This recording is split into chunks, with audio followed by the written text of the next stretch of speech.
الرحمن اب میں دعوت دیتا ہوں حسان مشتاق کو، جن کا موضوع ہے معاشرتی بگاڑ کا ذمہ دار کون۔ نحمدہ ونصلی علی رسولہ الکریم۔ حاضرین گرامی، صدر ذی وقار، مجھے آج کے اس علم پرور ماحول میں جس موضوع کو الفاظ کے پیراہن میں سجانا ہے وہ ہے معاشرتی بگاڑ کے ذمہ دار کون۔ جناب والا، جب معاشرہ بگڑتا ہے تو یک لخت تہذیب و تمدن کے محل زمیں بوس ہو جاتے ہیں، معاشرتی وقار اور ملی عظمت کے ستارے زمین کی پستیوں میں غروب ہو جاتے ہیں۔ تو ایسے میں ایک حساس دل سوال کرتا ہے کہ ہمارے اس معاشرتی بگاڑ کے ذمہ دار کون ہیں، جنہوں نے ہمیں اوج ثریا سے اٹھا کر ذلت و خواری، بے بسی اور مجبوری کے گہرے غاروں میں دفن کر دیا۔ جناب والا، ہم ایک نظریاتی مملکت کے امین ہیں۔ ہماری رگوں میں ان اسلاف کا خون ہے جن کے کردار کی پاکیزگی اور دینی اور دنیاوی ترقی کی قسمیں سورج اور چاند کھایا کرتے تھے، مگر آج کس کی نظر بد ہمیں کھا گئی۔ شاید یہ ہم خود ہیں جو اپنا لاشا اپنے ہی کندھوں پر اٹھائے اپنی قبر ڈھونڈ رہے ہیں۔ ایک صاحب کے بقول، کسے وکیل کریں، کس سے منصفی چاہیں، کسے دکھائیں کہ سینے پہ زخم کیا کیا ہیں۔ جناب والا، قومیں نہ تو چند دنوں میں بگاڑ کا شکار ہوتی ہیں اور نہ ہی ان کے بگاڑ کی ذمہ دار ایک دو افراد ہوا کرتے ہیں، بلکہ جب کوئی قوم معاشرتی بگاڑ کی آخری حدوں کو چھوتی ہے تو اس کے پس منظر میں کتنے ہی تباہ کن عناصر جاگ رہے ہوتے ہیں، اور ہماری غفلت ان عناصر کو اس قدر طاقتور بنا دیتی ہے کہ ہمارا نوجوان ان کے بوجھ تلے دب کر کرچی کرچی ہونے لگتا ہے۔ جناب والا، اگر آج ہم اپنے معاشرتی ماحول کا جائزہ لیں تو چاروں طرف ظلم و بربریت ہے۔ جوانوں کی جوانی، بزرگوں کا بڑھاپا سر عام ظالم کی نظر کر دیا جاتا ہے۔ مائیں اپنے بچوں کو درسگاہوں میں بھیجنے سے گھبراتی ہیں، شاید ہی چھٹی کے بعد واپس نہ آ سکیں۔ مکروہ چہروں نے اغوا برائے تاوان اور ہوا زادیوں کے تقدس سے کھیلنے کا بازار سر گرم کر رکھا ہے۔ تھانوں کی قیمت لگ جاتی ہے، عدالتوں کی بولی لگ جاتی ہے۔ جو حرص و ہوس اور تشدد کا کھیل متحدہ ہندوستان میں بوقت آزادی وطن کھیلا جا رہا تھا، آج اس تشدد کی بو ہر شہر، ہر قصبے میں محسوس کی جا سکتی ہے۔ چاروں طرف لاشیں بکھرے پڑے ہیں، مگر کوئی اس کربلا کا گواہ بننے کو تیار نہیں۔ عدالتوں کے ایوانوں میں خون کا کھیل رچا دیا جاتا ہے۔ ڈرگ مافیا، کمیشن مافیا اور موت مافیا سمیت یہ فرعون حکومت کے مقابلے میں اپنی حکومت بنانے میں کامیاب ہو چکے ہیں۔ علی وقار، اتنا معاشرتی بگاڑ قائد اعظم محمد علی جناح نے تو ہمیں امن و سلامتی کا گہوارہ دیا تھا۔ لیاقت علی خان نے اس کے خون کے لیے اپنا نذرانہ دیا تھا۔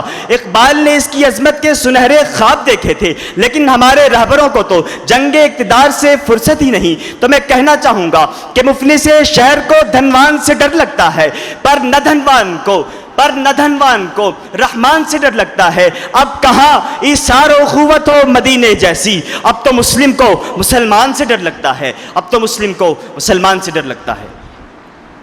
علی وقار، قصوروار کوئی اور نہیں، قصوروار ہم خود ہیں۔ ذمہ دار کوئی اور نہیں، ذمہ دار ہم خود ہیں۔ جناب والا، اس نشیمن کو، اس ارض پاک کو دنیا کے نقشے میں لانے والا قائد جب اپنی زندگی کی آخری سانسیں گن رہا تھا تو گاڑی دیر سے پہنچانے والے کون گریبان میں جھانکیں، ذمہ دار ہم خود ہیں۔ سقوط ڈھاکہ وطن کو دو لخت کرنے والے کون، گریبان میں جھانکیں، ذمہ دار ہم خود ہیں۔ وطن کو ٹکڑوں میں بانٹنے والے سندھو دیش، پختونستان، جاگ پنجابی جاگ اور عظیم بلوچستان کا نعرہ بلند کرنے والے کون، گریبان میں جھانکیں، ذمہ دار ہم خود ہیں۔ علی وقار، محسن پاکستان ڈاکٹر عبدالقدیر خان کو پسے زندان ڈالنے والے کون، گریبان میں جھانکیں، ذمہ دار ہم خود ہیں۔ ریاست مدینہ کا دعویٰ کرنے والوں کی موجودگی میں 83 سال کی عمر میں والی مدینہ کے وارث مولانا سمیع الحق کو شہید کر دیا جاتا ہے، ذمہ دار کون، گریبان میں جھانکیں، ذمہ دار ہم خود ہیں۔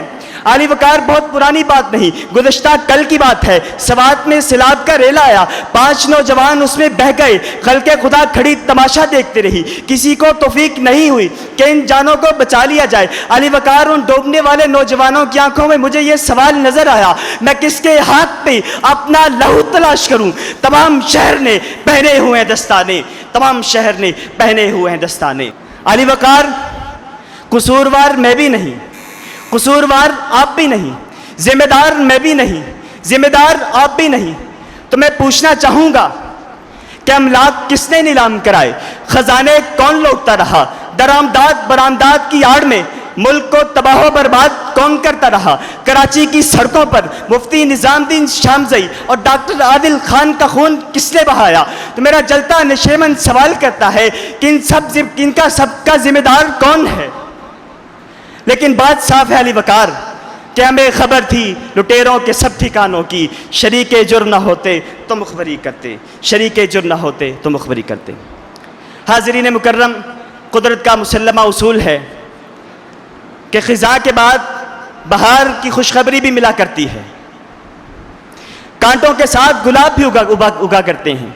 اس لیے میں ملت کے پاسدار ان پولیس افسران کو اور وطن کی ناموس کو اپنے ماتھے کا جھومر سمجھنے والے ان سیاستدان کو سلام پیش کرتا ہوں جو ملکی ناموس پر کٹ مرنے کو اپنا اعزاز سمجھتے ہیں، اور ساتھ ہی ان محترم علماء کی فکری عقیدت کو خراج تحسین پیش کرنا چاہتا ہوں جن کی انتھک کوششوں سے معاشرتی بگاڑ ختم ہونے کی طرف جا رہا ہے۔ تو آئیے قدم بڑھائیے، اس گلشن کے ہر غنچہ و گل کو امن و سکون کی مہک دیجیے، اور اپنے اکابر کی روش پر چلتے ہوئے دامن عزیمت کو تھام کر ایک علمی انقلاب برپا کر دیجیے۔